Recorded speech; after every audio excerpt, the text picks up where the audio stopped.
Hi there, and welcome back to the HT2 channel.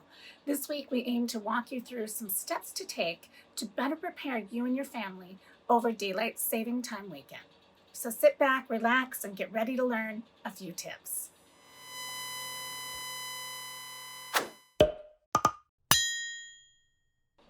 Welcome back to the HT2 channel. I am Kelly, and I will be guiding you through this week's video. At 2 a.m. on Sunday, March 14, 2021, DayLight Saving Time begins. As a result, you will push the clocks forward and lose an hour. However, it will result in an additional hour of evening light.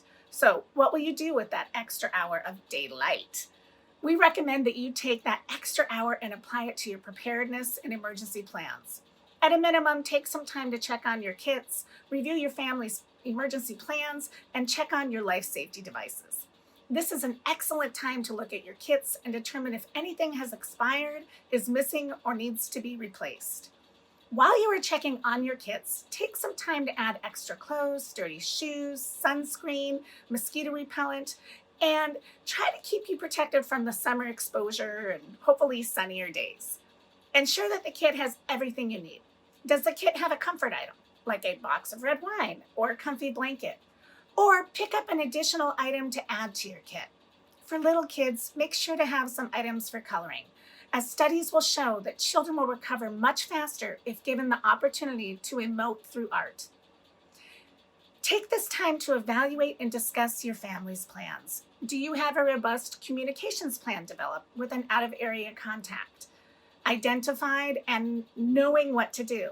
Does everyone carry a card with the name and number on it so we don't have to rely upon cell phones? How about your fire evacuation plans? Have you determined a meeting spot or assembly for outdoors? Maybe you could use that extra hour of daylight to conduct a fire evacuation drill with your family.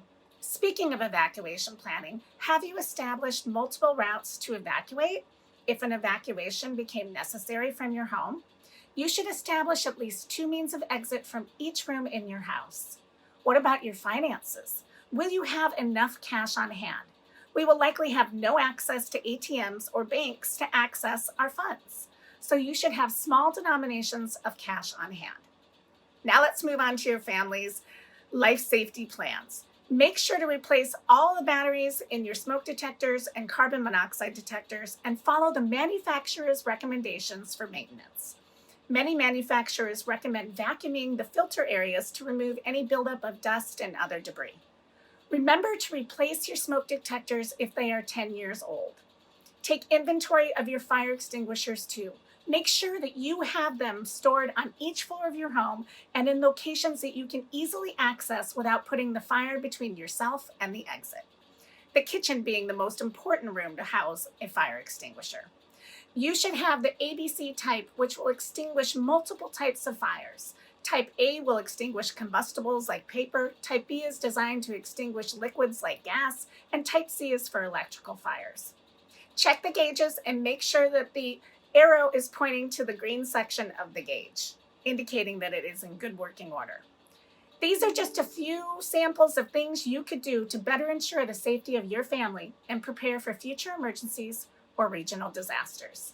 DayLight Saving Time start and end dates are great times to walk through this process as they coincide with the changing of seasons from our wet and cold season to the warmer and less rainy season, or so we hope, which aligns well with adjusting our kits to meet the needs of the coming season. Lastly, if you are feeling overwhelmed, remember we are here to help. Lean on us and our expertise to assist you. Contact us to learn more through the comments or visit us on our website at www.ht2consulting.com.